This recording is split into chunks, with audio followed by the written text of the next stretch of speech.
ஜெயில எந்த காய் கைதிகளுக்கு போறாங்களோ அந்த காய் வந்து இன்னைக்கு மார்க்கெட்ல ரொம்ப சீப்பான ஒரு காய்கறி இதுதான் அப்படின்னு நம்ம நினைச்சுக்கலாம். ஏன்னா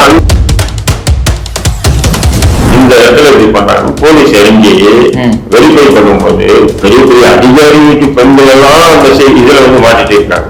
கல்லூரி பள்ளி மாணவிகள் எல்லாம் அவருடைய வலையத்துக்குள்ள போய் மாட்டிக்கிட்டு அந்த முன்பகை காரணமாக வந்து அது கொலைகள் சிறையில் நடக்கக்கூடாதுன்றதுக்காக பாளையங்கோட்டை சிறையிலையும் மதுரை சிறையில மட்டும் கொஞ்சம் பலப்பட்டாங்களே தவிர மற்ற சிறையில உண்மையை சொல்றேன் ஜாதிகள் இல்லை. பல புகார்கள் வந்து அந்த புகார்களுடைய முகாந்தரங்கள் எதுவுமே இல்லை. நாங்கள் போய் ஆய்வு பண்ணுவேன். ஏண்டா நீ போய் சூப்பர் ரூம்ல உட்கார்ந்து ஆய்வு பண்ணா என்ன மயிலா கிடைக்காங்க. சேலம் சிறை வந்து பாத்தீங்கன்னா இன்னைக்கு கூட வந்து அது ஒரு விசித்திரமா வந்து ஒரு உள்ள போனோம்னா அந்த ஒரு அதிர்ச்சி பயம் வரும். 2003 டிஎம்கே பீரியட். ஆனா டிஎம்கேக்கெல்லாம் இதுல சம்பந்தம் இல்லை. அது கண்காணிப்பாளர் சூப்பரண்ட் அந்த இடத்துல சூப்பரண்ட் வந்து துரைசாமின்னு சொல்லி ஒரு சூப்பரண்ட் இருந்தார். அப்புறம் டிஐஜி ரிட்டையர்ட் ஆயிட்டாரு. அவர் தான் முதல்ல கோயில் சிறையில வந்து இந்த மெத்தடை கொண்டு வராரு.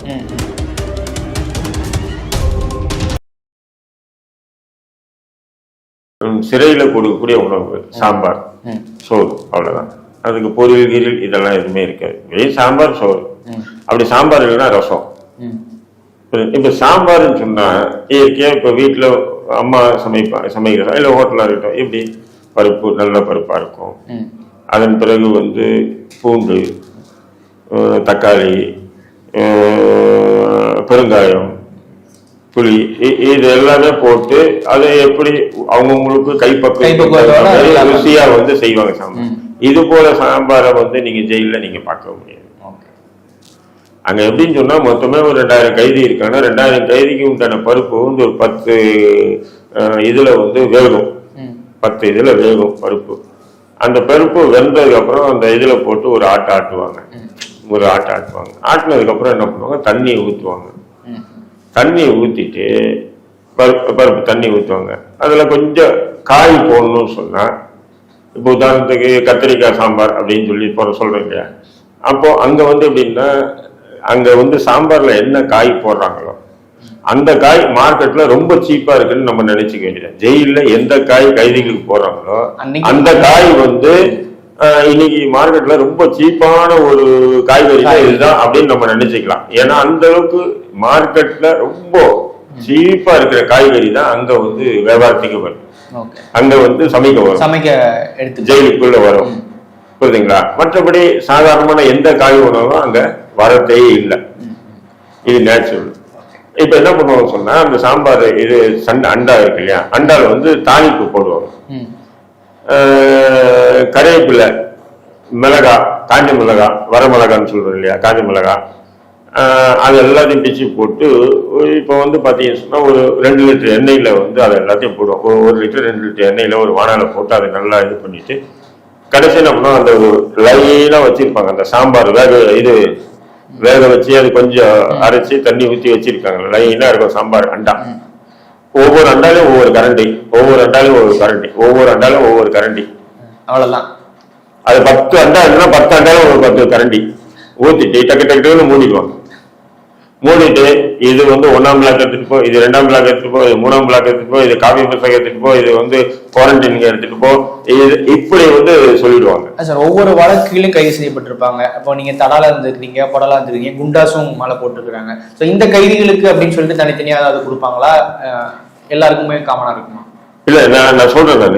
இந்த சாம்பார் வந்து இப்படி போயிடும். இப்போ இதுதான் சாம்பார்ன்ற ஒரு ஐட்டம். இந்த சாம்பாரை வந்து திறந்த ஒண்ணு புதுசா அந்த சிறை சாம்பார் புதுசா பார்த்தவங்க மயக்கம் வந்து வீழ்வான்.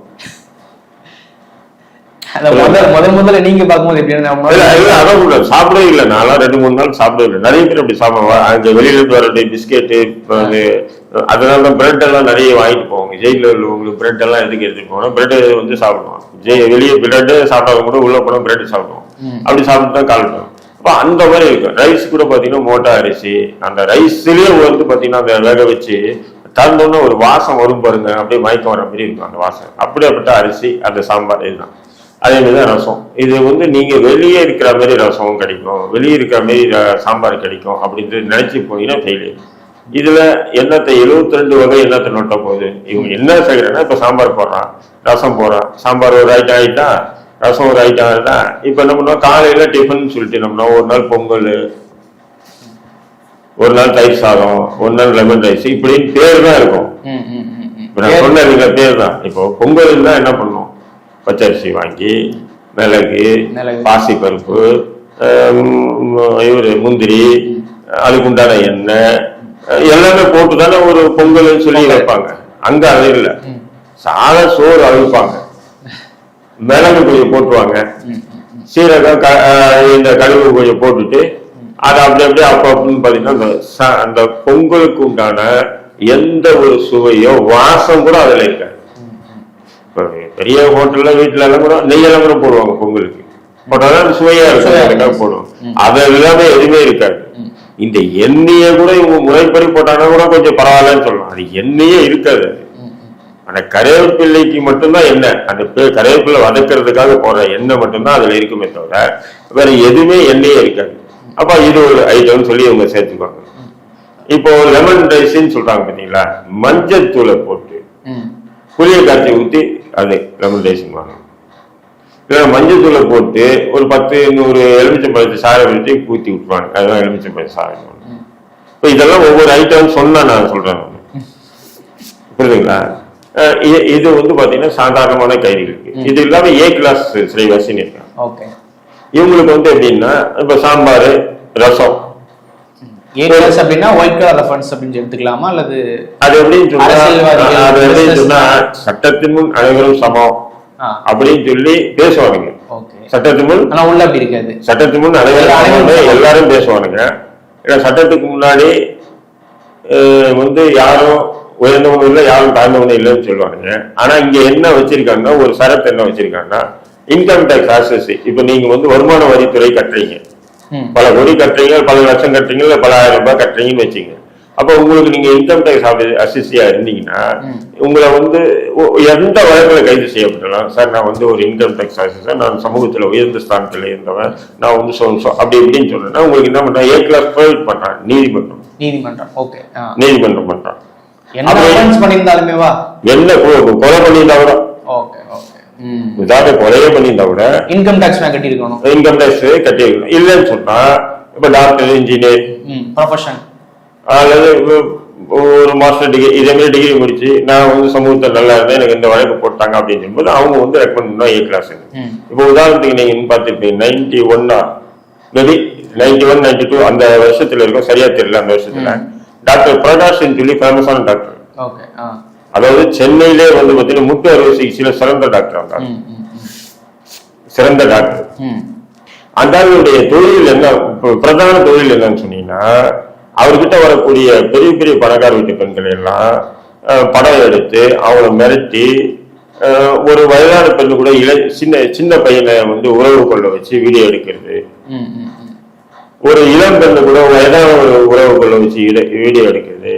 இந்த வீடியோக்கள் எல்லாம் வந்து இப்போ நீங்க யூடியூப்னு சொல்றீங்களா, 90 வாக்குலயே அவன் யூடியூப்ல வச்ச ஒரே ஆள் அவன் தான்.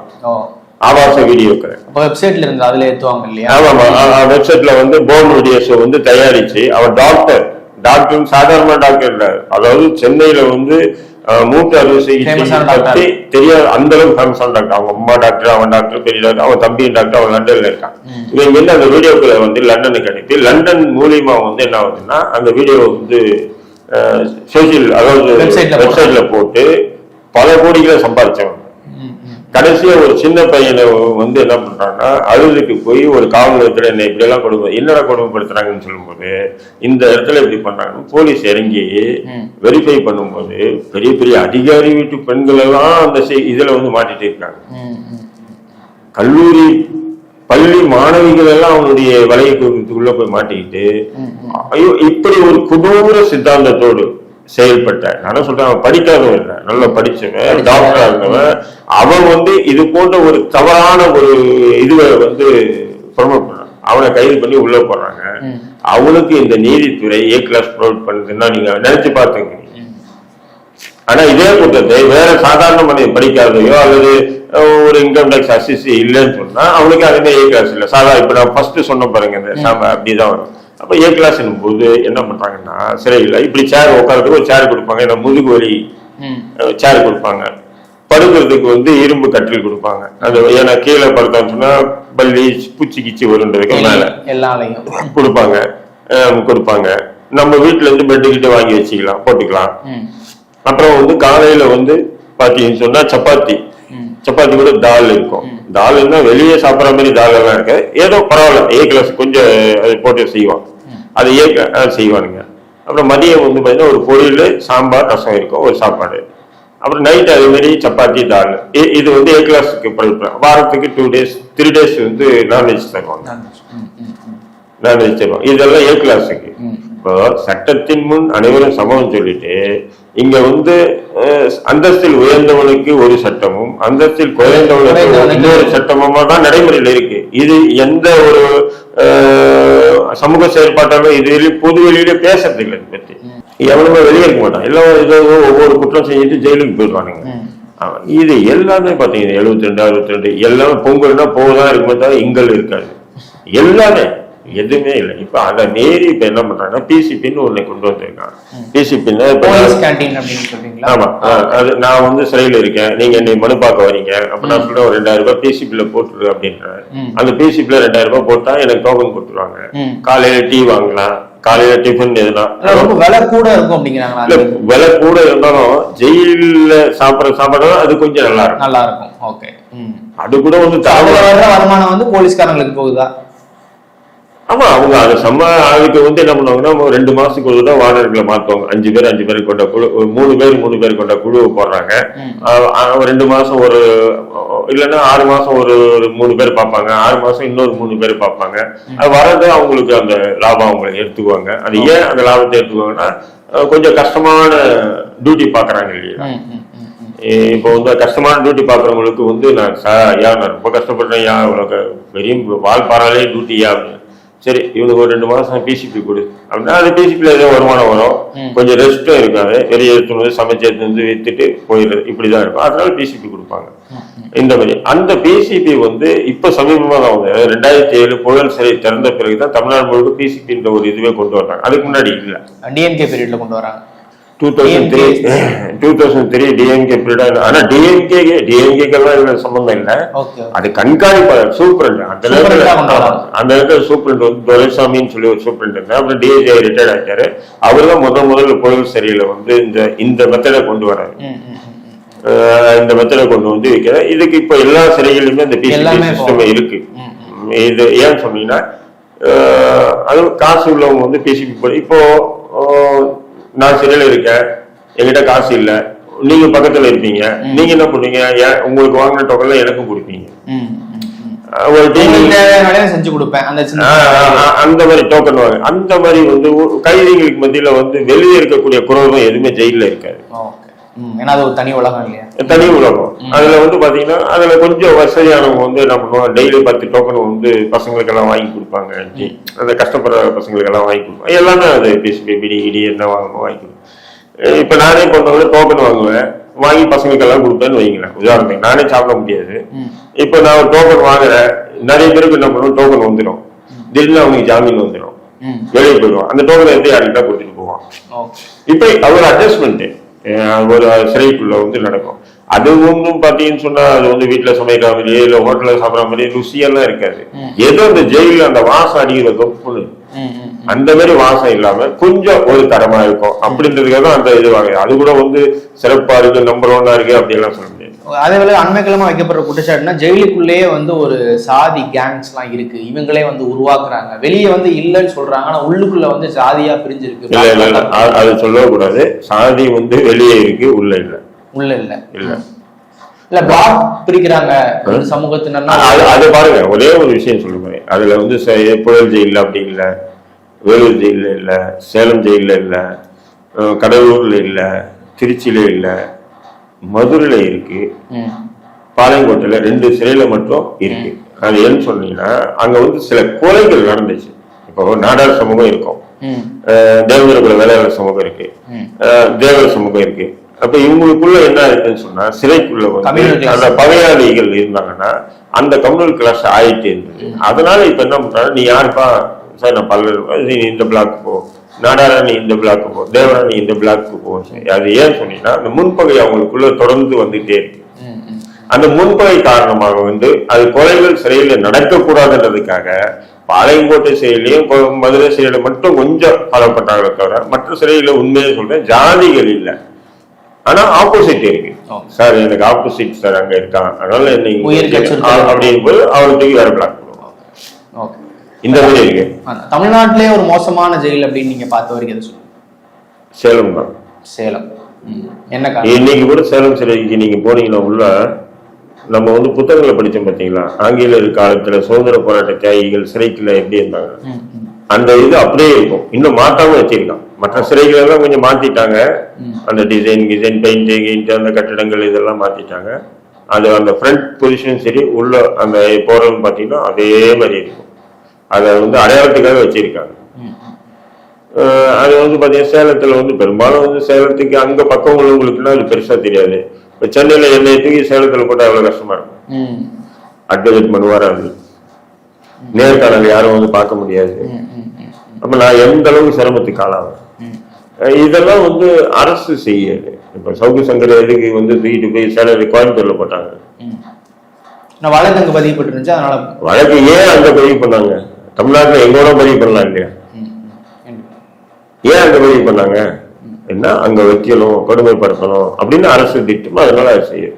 அது போல வந்து சேலம் சிறை வந்து பாத்தீங்கன்னா இன்னைக்கு கூட வந்து அது ஒரு விசித்திரமா வந்து ஒரு உள்ள போனோம்னா அந்த ஒரு அதிர்ச்சி பயம் வரும் அந்த சிறையில.